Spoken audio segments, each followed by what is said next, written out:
जय जय जगन्नाथ। ओम न्यूज संध्या खबर रे आपण को जनाऊँगी हार्दिक अभिनंदन। आसतु किसी गुरुत्वपूर्ण घटना पर नजर पकेवा पूर्वर ओडिशा रे लघुचाप जनित वर्षा रे बेहाल वर्तमान ओडिशा एवं एही परिप्रेक्षी रे सरकार तरफ कौन रही व्यवस्था एवं ओडिशा रे लघुचाप जनित वर्षा रे किपरि रही यार बेहाल एवं किपरि रही यार स्टाटस आसतु ना पूरा वीडियो पर टिके नजर पकई नवा।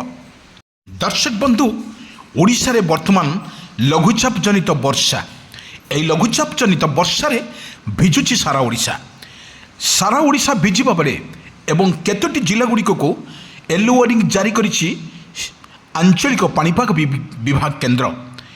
आंचलिक पाणीपाग विभाग केन्द्र कहवा अनुଯାୟୀ भद्रक, बालेश्वर, कटक, पुरी, गंजाम, गजपति, राउरकेला, पारादीप, ढेंकानाल, भुवनेश्वर यही अंचल में सर्वाधिक अधिक वर्षा को नहीं रेकर्ड मध्य करा जायछि।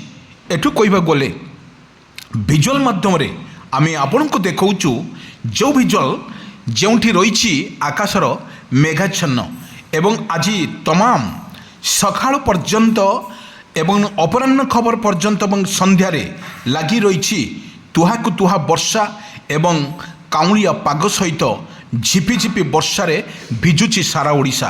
आपण को विजुअल माध्यम रे आमे देखाऊचु किपरि भाव रही ओडिशार स्थिति एवं लघुचाप जनित वर्षा रे 24 रु 28 तारिख दिन 28 तारिख पर्यंत वर्तमान वर्षा रहिबो। कालबैशाखी वर्षा सहित रही पारे कि वर्तमान आवश्यक मुताबक वर्तमान देखा जाइछि लोक मानकु किपरि थैतान करा जिवो एवं सबु जिलापाल मानकु मध्य सतर्क सूचना जारी करा जाइछि। कारण यह 24 तारिख रु 28 तारिख पर्यंत ओडिशा रे लघुचाप स्थिति अति भयंकर थिबारु प्रत्येक जिलापाल मानकु मध्य सतर्क सूचना जारी करिछि आंचलिक पाणीपाग विज्ञान केन्द्र।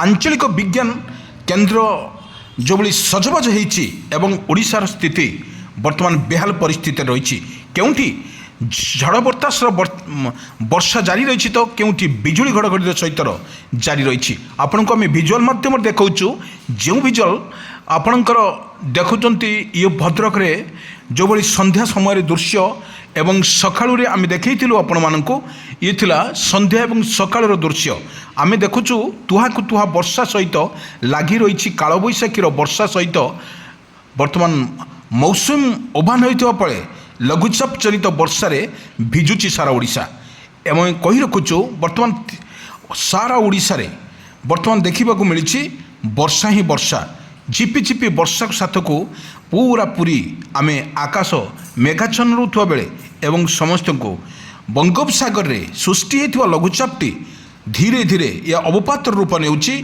एवं भयंकर रूप ने खूब शीघ्र एवं लोक मानकरे किपरि प्रस्तुत रहिबे सेथिपई सरकार सबुबले चेष्टा रही। वर्तमान जो 26 एवं 27 रे पाई किछि जिला को ऑरेंज वार्निंग जारी करिछला आंचलिक पाणीपाग विज्ञान केन्द्र।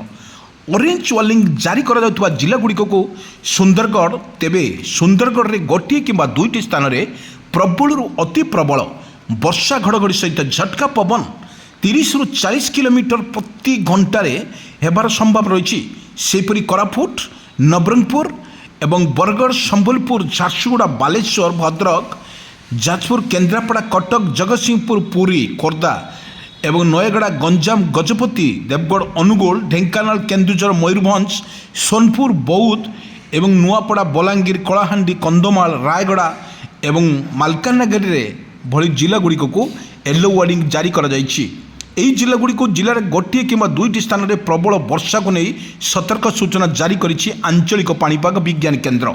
आमे कही रखुचु माने जुलाई 28 तारिख पाई किछि जिला को येलो वार्निंग जारी करिछि एवं प्रबल मात्रा रे वर्षा को नहीं मध्य सतर्क सूचना जारी करिछि। कारण कालबैशाखी वर्षा नथिले मध्य वर्तमान जो भली रही लघुचाप जनित वर्षा एही लघुचाप जनित वर्षा रे वर्तमान ओडिशा भिजुची सत किंतु 28 तारिख पर्यंत लगी रहिबो प्रबल वर्षा। 28 तारिख रे प्रबल वर्षा 28 तारिख पर्यंत जो भली वर्षा लगी रहिबो ता जिला गुड़िक को रही बालेश्वर, भद्रक, जाजपुर, केन्द्रापड़ा, कटक, जगतसिंहपुर, पुरी, खोर्धा ଗଞ୍ଜାମ ସୋନପୁର ବୌଦ୍ଧ ନୂଆପଡ଼ା ବଲାଙ୍ଗୀର କଳାହାଣ୍ଡି କନ୍ଧମାଳ ନବରଙ୍ଗପୁର ରାୟଗଡ଼ା ଏହିସବୁ ଜିଲ୍ଲାଗୁଡ଼ିକରେ ଗୋଟିଏ କିମ୍ବା ଦୁଇଟି ସ୍ଥାନରେ ବର୍ଷା ଘଡ଼ଘଡ଼ି ସହ ଝଟକା ପବନ ଏବଂ 30ରୁ 40 କିଲୋମିଟର ବେଗରେ ପବନ ବହିବାର ମଧ୍ୟ ସମ୍ଭାବନା ଅଛି। ଆପଣଙ୍କୁ ଭିଜୁଆଲ୍ ମାଧ୍ୟମରେ ଆମେ ଦେଖାଉଛୁ ଯେଉଁଠି ନା କାହିଁକି ପବନର ବେଗ ମଧ୍ୟ ଅଧିକ ରହୁଛି ତା ମଧ୍ୟ ସ୍ପଷ୍ଟ ଚିତ୍ର ବାରି ହେଉଛି। ଆମେ ଦେଖାଉଛୁ ଏହି ଚିତ୍ର, ଯେଉଁ ଚିତ୍ରଟି ସବୁଠି ବର୍ତ୍ତମାନ ରହିଛି। ଯେଉଁଭଳି 28 ତାରିଖରେ ଯେଉଁଭଳି ଲଗାତାର ଭାବରେ ବର୍ଷା ଆମେ ଦେଖିଥିଲୁ ବା ଧୀରେ ଧୀରେ ଏହା ମଧ୍ୟ ଆସନ୍ତା 12 ଘଣ୍ଟା ମଧ୍ୟରେ ବର୍ତ୍ତମାନ ଲଘୁଚାପ ସ୍ପଷ୍ଟ ଚିହ୍ନିତ ଲଘୁଚାପ ଅବପାତ ରୂପ ନେବ। 28 ତାରିଖ ଯାଏଁ ବିଭିନ୍ନ ସ୍ଥାନରେ ଲାଗି ରହିବ ତୁହାକୁ ତୁହା ବର୍ଷା ଏବଂ ବିଜୁଳି ଘଡ଼ଘଡ଼ି। ଏବଂ ଯାହା ଅପଡେଟ୍ ଖବର ସାମ୍ନାକୁ ଆସୁଛି ବର୍ତ୍ତମାନ ଯେଉଁଭଳି ରହିଛି ସମୁଦ୍ର ଅଶାନ୍ତ ଥିବାରୁ ବର୍ତ୍ତମାନ ମତ୍ସ୍ୟଜୀବୀମାନଙ୍କ ପାଇଁ ମଧ୍ୟ ବାରଣ କରାଯାଇଛି। କାରଣ ସମୁଦ୍ର ଅଶାନ୍ତ ଥିବାରୁ ସେଥିପାଇଁ ସମସ୍ତଙ୍କୁ ମଧ୍ୟ ବାରଣ କରିଛି ଆଞ୍ଚଳିକ ପାଣିପାଗ ବିଜ୍ଞାନ କେନ୍ଦ୍ର। କିନ୍ତୁ ବଙ୍ଗୋପସାଗର ଅଞ୍ଚଳରେ ଆଜି ସକାଳେ ଏକ ଘୂର୍ଣ୍ଣିବଳୟ ସୃଷ୍ଟି ହୋଇଛି। ତା ଜଡ଼ିତ ଘୂର୍ଣ୍ଣିବଳୟ ସମୁଦ୍ରର ପତନଠାରୁ 7 ପଏଣ୍ଟ ଥିବାର ଦକ୍ଷିଣ ଆଡ଼କୁ ଇଏ ପରିତ୍ରାପ୍ତ ରହିଛି।